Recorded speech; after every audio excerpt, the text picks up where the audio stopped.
Welcome back to clean news Rajasthan. चलिए देखते हैं राजस्थान की 15 फटाफट बड़ी खबरों को। मतदाता सूची में नाम जोड़ने हटाने का काम शुरू। राजस्थान में इस साल होने वाले विधानसभा चुनाव के मद्देनजर मतदाता सूची का विशेष संक्षिप्त पुनरीक्षण किया जाएगा।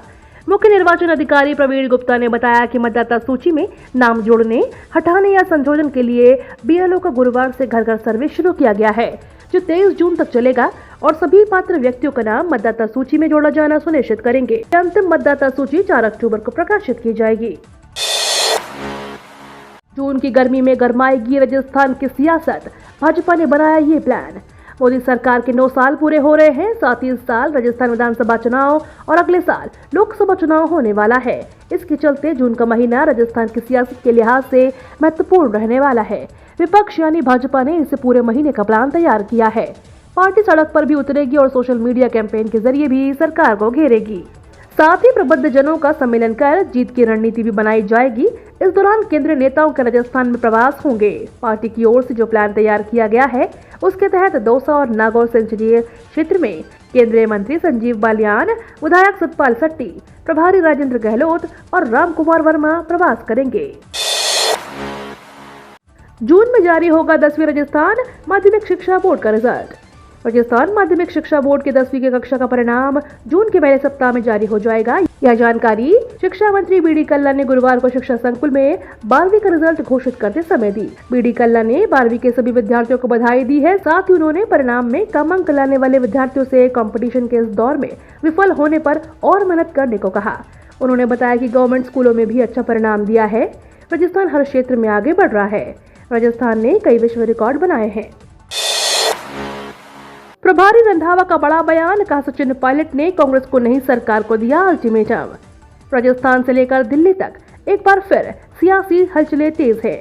दिल्ली में राजस्थान चुनाव को लेकर कांग्रेस आला कमान महामंथन करने जा रहा है। इस कड़ी में राजस्थान के बड़े नेताओं को भी दिल्ली बुलाया गया है। मुख्यमंत्री अशोक गहलोत, पीसीसी चीफ गोविंद सिंह डोटासरा इस बैठक में हिस्सा लेंगे। साथ ही सचिन पायलट को भी इस बैठक के लिए आमंत्रित किया गया है। इसी बीच सचिन पायलट के अल्टीमेटम पर प्रभारी सुखजिंदर सिंह रंधावा का बड़ा बयान सामने आया। प्रदेश प्रभारी सुखजिंदर सिंह रंधावा ने दिल्ली में राजस्थान सहित 4 चुनावी राज्यों की हो रही मीटिंग को लेकर कहा कि दिल्ली में बैठक 4 राज्यों की चुनावी रणनीति पर मंथन होगा। उन्होंने राजस्थान में चल रही गुटबाजी के सवाल पर कहा कि जिस घर में कुछ है वही लड़ाई होगी, गुटबाजी को नियंत्रण करेंगे। क्वालिफायर 2 को लेकर जीटी और एमआई तैयार। अहमदाबाद के नरेंद्र मोदी स्टेडियम गुजरात टाइटंस के बीच भिड़ंत होने जा रही है। आईपीएल 2023 की क्वालिफायर 2 में अपनी जीत हासिल करने के लिए दोनों टीमों में उत्साह देखा जा रहा है। आपको बता दें, दोनों ही टीमों के सलामी बल्लेबाज जबरदस्त फॉर्म में हैं। ऐसे में दर्शक इस मैच से काफी उम्मीदें लगाकर बैठे हैं।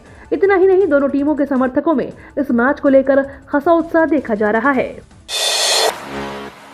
राज्य के युवाओं को मिलेगी नई तकनीक की जानकारी। प्रदेश के अजमेर, कोटा, भरतपुर, बीकानेर और उदयपुर संभागों में Rajiv Gandhi centre of advance technology केंद्र खोले जाएंगे। मुख्यमंत्री अशोक गहलोत ने इसके लिए 25 करोड़ रुपए के वित्तीय प्रावधान को मंजूरी दी है। नए आर्केड केंद्र कोटा के सर्वपल्ली राधाकृष्णन भवन, उदयपुर के विज्ञान भवन, भरतपुर के आर्टिफिशियल इंटेलिजेंस विभाग, अजमेर के राजकीय अभियांत्रिकी महाविद्यालय तथा बीकानेर के स्कूल इनोवेशन हब में खोले जाएंगे। 2 दिन बारिश पर लगेगा ब्रेक, 28 मई से तेज बारिश होने की संभावना।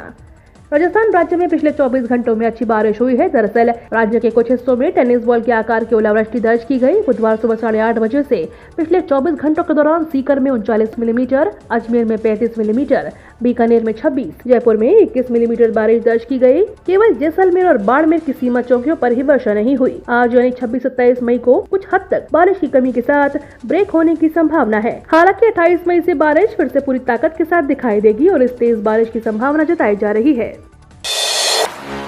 गहलोत सरकार का महिलाओं को तोहफा। मुख्यमंत्री अशोक गहलोत ने महिलाओं के लिए बड़ा ऐलान किया है। अब महिलाओं को रोडवेज बस में यात्रा करने पर आधा किराया ही देना होगा। राजस्थान रोडवेज किसी भी बस से यात्रा करने पर अगर महिला यात्री से पहले किराया 500 रुपए लिया जाता था, तो अब उन्हें 250 रुपए लिया जाएगा। मुख्यमंत्री अशोक गहलोत ने इसका ऐलान बजट में भी किया था। बजट के ऐलान के मुताबिक यह सुविधा महिलाओं को अब तक सिर्फ साधारण बसों में मिल रही थी, लेकिन अब यह सुविधा राजस्थान राज्य पथ परिवहन निगम की हर बस में मिलेगी। फिर चाहे वह साधारण सेवा हो या एक्सप्रेस सेवा, लग्जरी सेवा हो या फिर वॉल्वो की सेवा। शर्त बस यह है कि यह सेवा राजस्थान की सीमा में ही दी जाएगी। LIC ने दर्ज की धमाकेदार 447% की ग्रोथ। राठौर ने विपक्ष के दावों पर किया करारा जवाब। देश की सबसे बड़ी बीमा कंपनी भारतीय जीवन बीमा निगम ने वित्तीय वर्ष 2022-23 की चौथी तिमाही में कंपनी के मुनाफे के 466% वृद्धि दर्ज की गई। LIC के इस शानदार प्रदर्शन पर सांसद व भाजपा नेता राज्यवर्धन सिंह राठौर ने विपक्ष का आईना दिखा दिया। उन्होंने अपने ट्वीट में कहा, करीब 3 महीने पहले विपक्षी पार्टियां बेतुके दावे कर रही थी मोदी सरकार LIC को दिवालियापन की ओर ले जा रही है। हालांकि विश्वसनीयता एक बार फिर से उजागर हुई है, क्योंकि LIC के 404 परिणामों ने लाभ में 447% की आश्चर्यजनक वृद्धि दर्ज की है।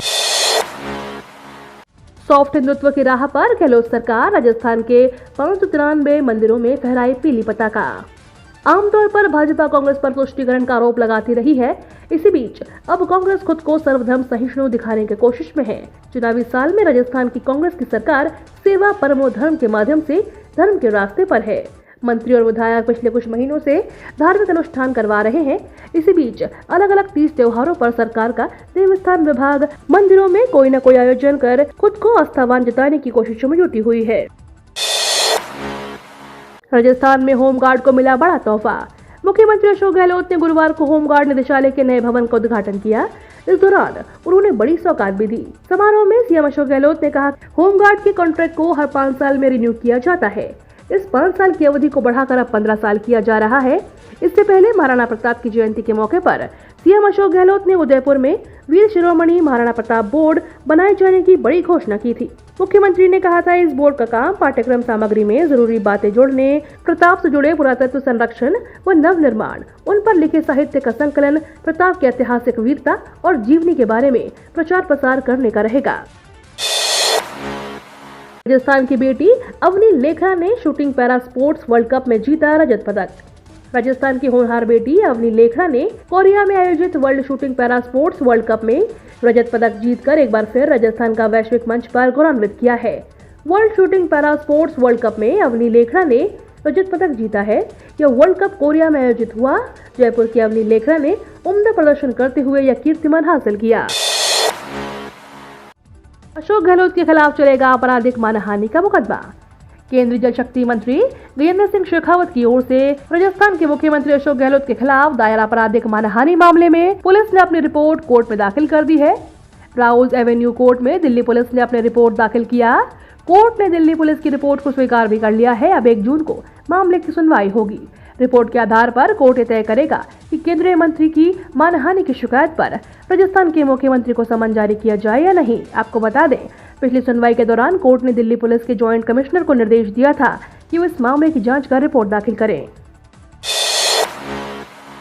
राजस्थान बोर्ड 12वीं रिजल्ट में जोधपुर में टॉप। RBSE राजस्थान 12वीं बोर्ड के रिजल्ट जारी कर दिए गए हैं। आपको बता दें, जोधपुर में पहले पायदान पर जगह बनाई है, तो वहीं प्रतापगढ़ आर्ट्स स्ट्रीम के परिणामों में सबसे निचले पायदान पर रहा है। जोधपुर का पासिंग प्रतिशत 96% रहा है, जबकि अजमेर का 91%, अलवर का 92% रिजल्ट रहा है। वहीं हिंदी में 97% बच्चे पास हुए हैं। कर्मचारियों और पेंशनरों को जल्द मिलेगी खुशखबरी। भत्तों समेत सैलरी में आएगा बम्पर उछाल। आगामी चुनाव से पहले केंद्रीय कर्मचारियों और पेंशनरों को एक साथ बड़ी खुशखबरी मिल सकती है। एक तरफ जुलाई में कर्मचारियों और पेंशनरों के 4% महंगाई भत्ते बढ़ने की उम्मीद है। इसका लाभ देश के 48 लाख कर्मचारियों और 69 लाख पेंशन भोगियों को मिलेगा। वहीं दूसरी तरफ फिटमेंट फैक्टर की दरों में भी संशोधन पर विचार हो सकता है। इसके अलावा house rent allowance, travel allowance समेत अन्य भत्तों में भी इजाफा हो सकता है। उधर चुनाव से पहले 18 महीने के बकाया DA एरियर को लेकर भी हलचल फिर से तेज हो गई है। ये तो थी राजस्थान की बड़ी खबरें। रोजाना सबसे पहले अपडेट पाने के लिए क्लीन न्यूज राजस्थान को अभी सब्सक्राइब करें।